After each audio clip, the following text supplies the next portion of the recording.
Shalom sur toutes et tous, bienvenue sur la chaîne LBTL TV et sur la chaîne de la Keila Beit Shoresh, la Keila juive messianique sur Genève. Bienvenue dans ce partage autour de la paracha Pinras que nous lisons dans la Torah. La paracha Pinras est donc cette portion de Torah que nous lisons cette semaine et pour ce Shabbat, et que l'on trouve donc dans le livre des Nombres, en hébreu Bamidbar, depuis le chapitre 25 jusqu'au chapitre 30. Donc c'est du chapitre 25 au verset 10 jusqu'au chapitre 30, verset 1.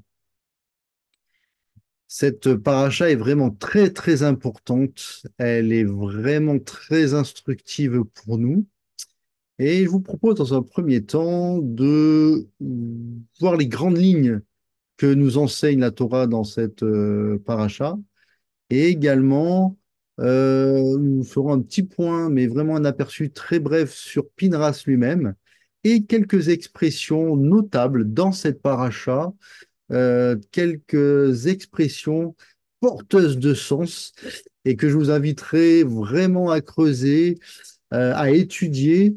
Je ne donnerai pas de réponse forcément sur tous les sens cachés de ces éléments-là. Voilà, donc je suis très heureux de partager ce partage avec vous. Donc, c'est dans cette paracha, donc, elle commence tout d'abord par le rappel de l'intervention de Pinras dans la paracha Balak que nous avons lue la semaine dernière, et merci à notre frère Abdel d'en avoir fait la présentation. Eh bien, nous avons vu que Bilam monte un complot pour faire chuter les enfants d'Israël et il va les entraîner dans la débauche, notamment la débauche sexuelle, emmenant les enfants d'Israël vers les femmes madianites et de Moab. Et donc, Hachem juge le peuple et envoie un fléau, une épidémie qui ravage le peuple, qui décime le peuple.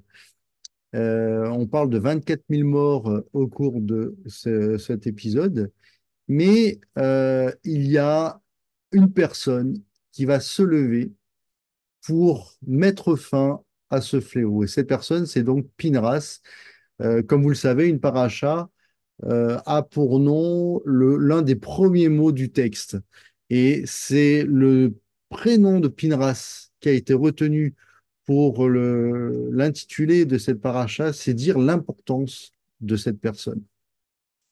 Donc, Pinras, qui a Balpéor, a donc est intervenu en tuant un prince d'Israël qui entraînait sa maîtresse madianite dans la tente. Et Pinras s'est levé et a tué au moyen d'une lance, de la lance de Moshe, d'après les enseignements, ce couple, aux yeux de tout le peuple. Et cette paracha donc nous montre combien Hachem a béni le geste de Pinras, et sans l'intervention de Pinras, le fléau aurait continué. Alors l'action de Pinras inaugure également une guerre, ce qu'on appelle la guerre de vengeance, que Hachem va demander à Israël contre les Madianites qui ont agi contre Israël et en fait quelque part contre Hachem. Dans cette paracha, la Torah nous montre que Hachem demande à Moshe de réaliser un nouveau dénombrement parmi les enfants d'Israël qui devront entrer en terre promise. Ce nouveau recensement comporte également un dénombrement des Lévites. Il y a un événement très important dans cette paracha que je vous invite à découvrir ou à redécouvrir, c'est celui de la requête des filles de Sélophrad. Sélophrad est un homme issu de la tribu de Manassé qui n'avait pas de fils. Et donc se pose la question pour ces filles de l'héritage de leur père en terre promise. Et elles vont venir devant Moshe pour plaider leur cause. Et Hachem va valider leur requête. Et ainsi la Torah va déclarer des lois d'héritage spécifiques. Et puis, il y a un événement très profond que la Torah nous décrit dans cette paracha. C'est cet épisode où Hachem demande à Moshe de monter sur la montagne des Avarim pour regarder de loin la terre promise, que Hachem ne va pas donner la permission à Moshe d'entrer, mais dans sa compassion, va permettre à Moshe de regarder de loin la terre promise. Comme vous le savez, Moshe Rabbeinu n'aura pas la permission d'entrer en terre promise. Nous voyons dans ce moment cette relation particulière qu'il y avait entre Hachem et son serviteur Moshe Rabbeinu.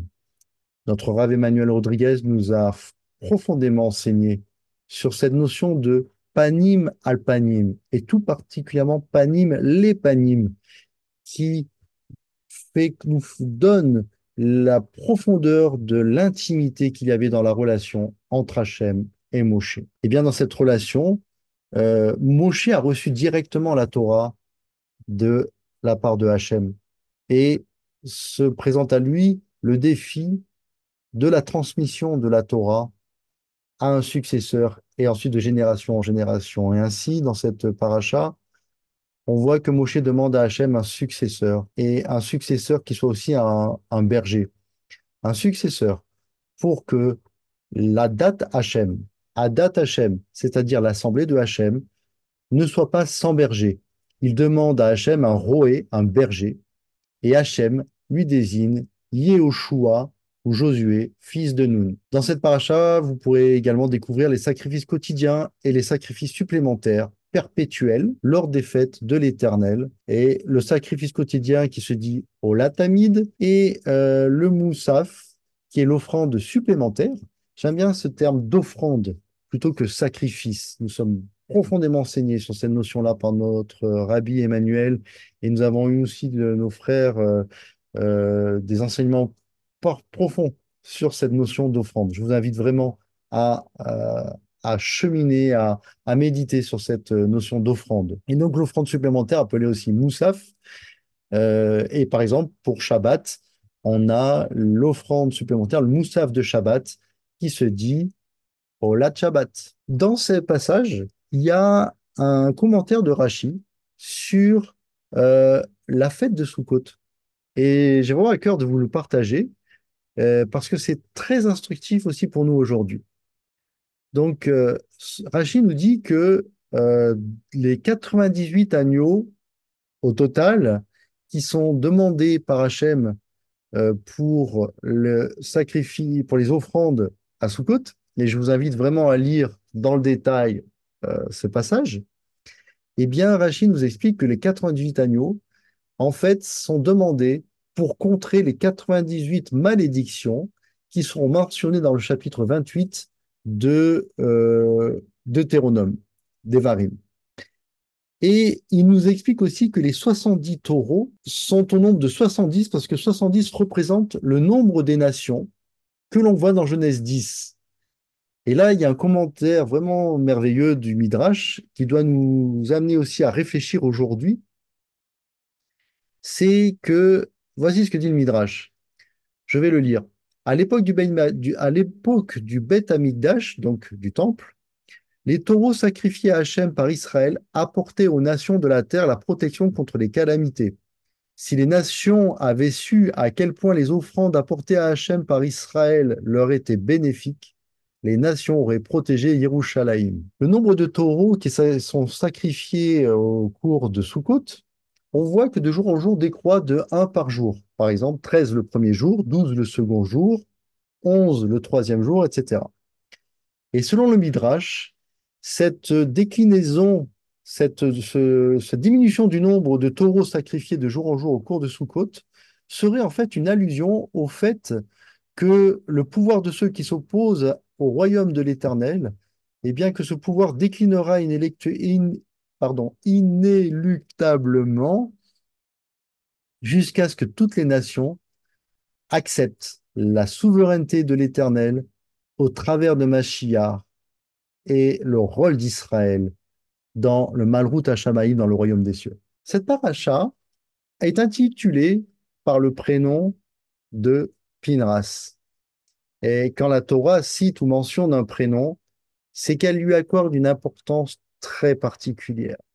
Et que cette paracha porte le nom de cette personne euh, qui a un zèle pour Hachem, nous donne des enseignements très très profonds. Qui est Pinras? Pinras, d'après nos sages, eh bien, est un petit-fils de Yitro. Son père a épousé une des filles de Yitro. Pinras a eu un zèle pour Hachem. On l'a vu dans la parachate précédente. Eh bien, dans son zèle pour faire stopper le fléau qui était en train de décimer Israël, au final, on dénombre quand même 24 000 âmes tuées. Eh bien, dans son zèle, Pinras s'est levé, a pris la lance de Moshe et a tué Zimri, qui est un chef de tribu d'Israël, et sa maîtresse madianite, Cosbi. Rachid nous décrit Cosbi comme animé d'une haine qui témoigne de la haine qu'avaient les Madianites vis-à-vis d'Israël. Donc les sages nous expliquent que, en fait, au lieu de remercier Pinras pour son zèle, son courage et son intervention salutatrice pour le peuple, eh bien, le peuple commence à critiquer Pinras et à l'accuser d'avoir tué un prince d'Israël.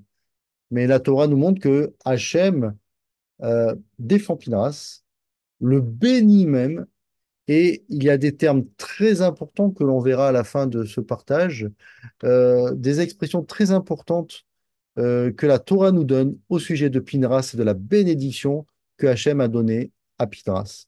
Rachi nous montre que cette bénédiction, elle se traduit par le fait que Hachem appelle Pinras, donc vous voyez dans la paracha, fils d'Élazar, fils d'Aaron le Cohen, et que au travers de cette bénédiction, et souvenons-nous que la bénédiction euh, est accordée par Hachem aussi dans un futur.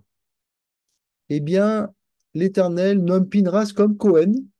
Il le nomme comme Cohen pour un sacerdoce perpétuel pour lui et pour sa postérité. Et nous avons vu que la paracha nous explique les différentes offrandes perpétuelles qui doivent être amenées à Hachem lors de ces jours de fête. Pinras a donc le mérite d'être cité par la Torah et également il a le mérite d'être cité dans les psaumes. Je vais vous lire le psaume 106 au verset 30-31. Psaume 106, verset 30-31. Mais Phinéas se leva pour faire justice et le fléau cessa de sévir. Cette action lui fut comptée comme un mérite d'âge en âge jusque dans l'éternité. Baruch Hashem. Pinras nous fait penser aussi à ce passage dans les Proverbes. Je vais vous le lire, dans le proverbe Michelet 22 au verset 3a. L'homme avisé aperçoit le danger et se met à l'abri. L'intervention de Phinéas a été vraiment une bénédiction pour tout le peuple, puisque par son zèle, par son courage et par son intervention concrète, Hachem a arrêté le fléau qui frappait le peuple d'Israël, qui était tombé dans la décadence sexuelle, comme on l'a vu dans la paracha précédente et comme nous le décrivent bien nos sages d'Israël, cette débauche sexuelle qui avait été complotée par Bilam. Cette personne de Pinras est vraiment très touchante et elle nous donne tellement d'enseignements. Pinras, on a vu, est un petit-fils de Yitro. Sa mère était une Madianite de Madian. On a vu, et je vous invite à écouter l'enseignement de notre frère Abdel au sujet de la paracha Yitro, et on a vu que Yitro, euh, qui est le beau-père de Moshe, avait quitté les voies de l'idolâtrie pour embrasser la Torah et se venir accepter le Élohé d'Israël, Hachem. Et on peut voir en fait au travers de cet aspect de Pinras qui descend pardon, d'un peuple ennemi d'Israël au départ, eh bien une similitude avec Ruth. Ruth qui elle-même est issue des Moabites qui sont aussi impliqué dans l'affaire de Baal-Péor, eh bien, cette similitude avec Ruth, Pinras également, qui intervient et réalise une réparation, réalise des guérisons, qui contribuent à la guérison et à la réparation. On voit Ruth issue de Moab, Ruth, comme la Torah nous l'enseigne au travers des écrits qui nous sont transmis, Ruth s'est tournée vers Élohé Israël, qui a dit, ton Elohim sera mon Elohim, ton peuple sera mon peuple. Eh bien, Pinras, quelque part, a aussi cet aspect dans son curriculum vitae, finalement, de s'être tourné vers Hachem et d'avoir embrassé sa Torah et avoir un zèle euh, courageux et un zèle positionné pour Hachem. Il y a une autre personne à qui euh, me fait penser Pinras. Et nous savons que la Torah pointe vers Machiar. Nous savons, les sages d'Israël nous enseignent que chaque lettre de la Torah pointe vers Machiar.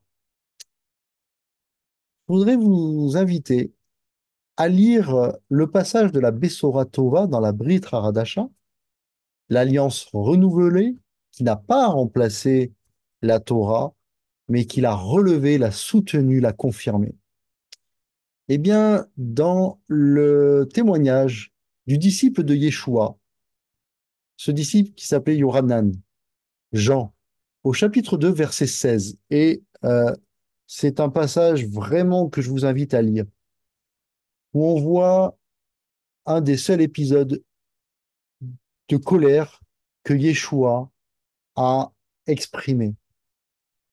Et ce n'est pas anodin, et on peut voir des correspondances vraiment profondes et merveilleuses avec cette portion de la Torah, Pinras.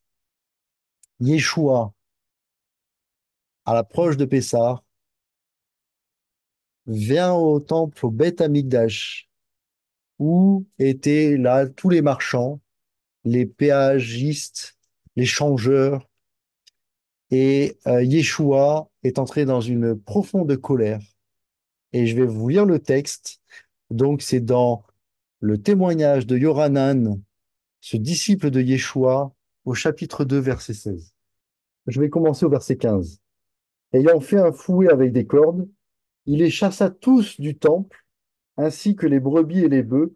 Il dispersa la monnaie des changeurs et renversa les tables.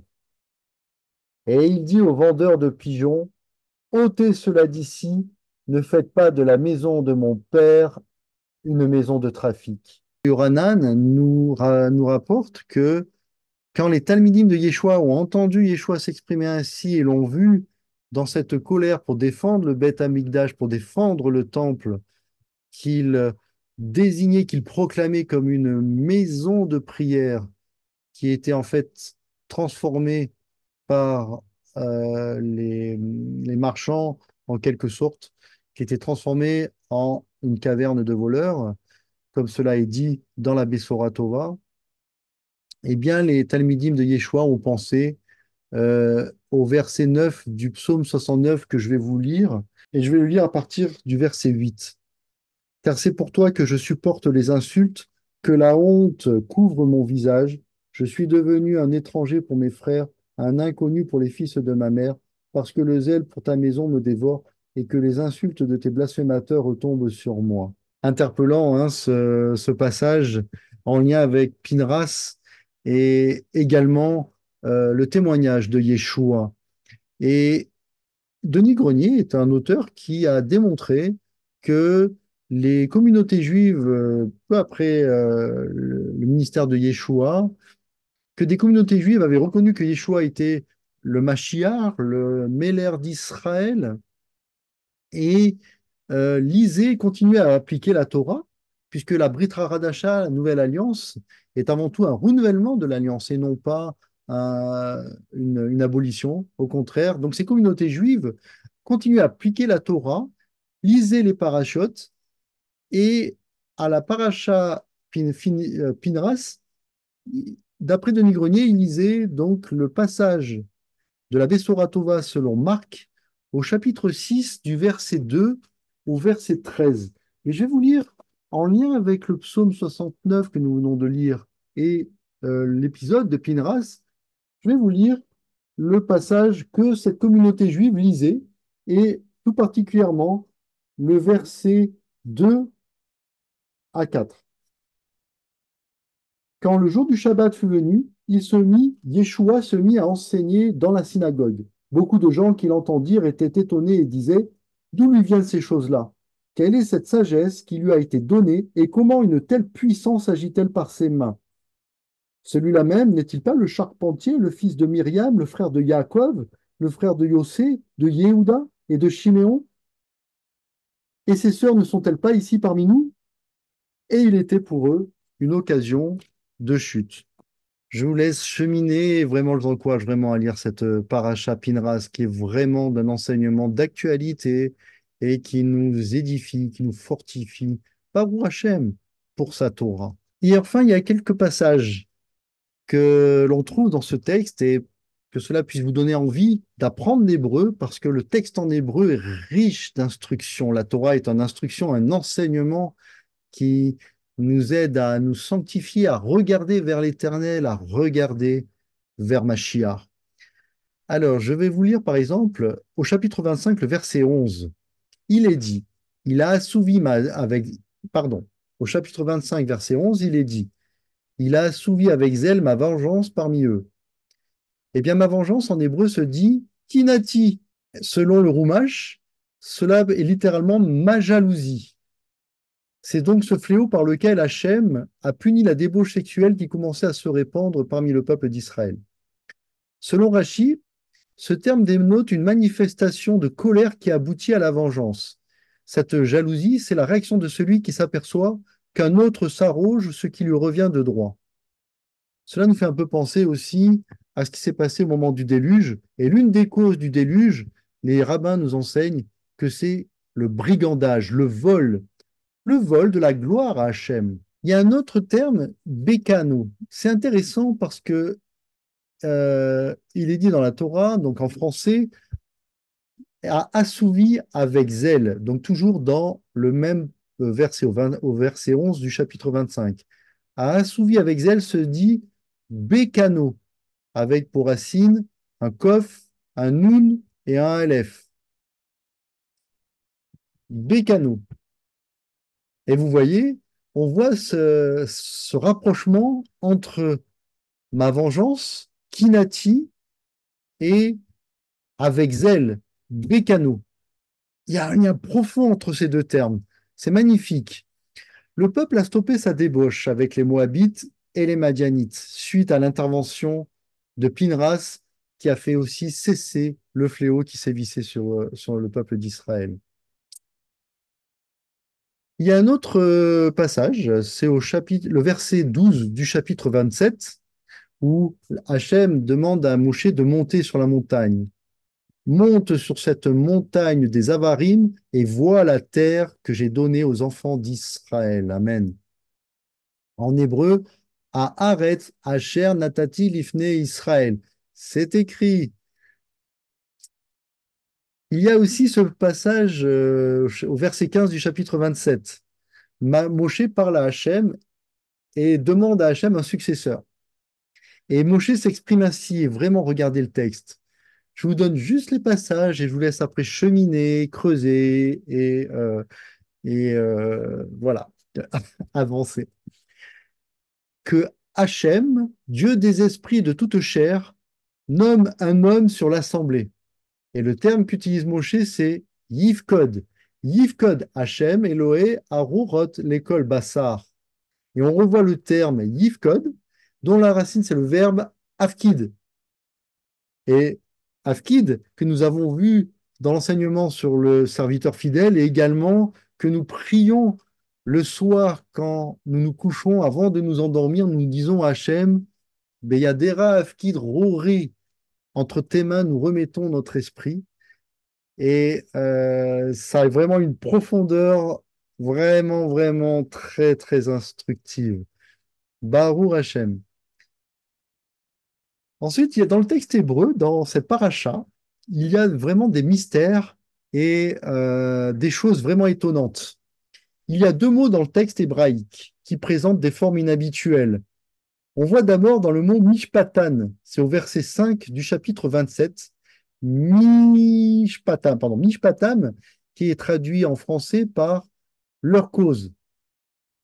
Eh bien, à la fin de ce terme, il y a un nun, qu'on appelle un nun final. Vous regarderez dans l'Aleph Bet hébraïque comment euh, est formé un nun final. Eh bien, dans le mot mishpatan, vous regarderez dans les textes en hébreu de cette paracha, le nun n'a pas une dimension habituelle. Il est surdimensionné. Il y a tous des enseignements par rapport à ça. Cheminons, cheminons. Et enfin, il y a cette expression que Hachem donne pour Pinras. Hachem dit pour Pinras, je lui accorde mon alliance de paix. Briti Shalom.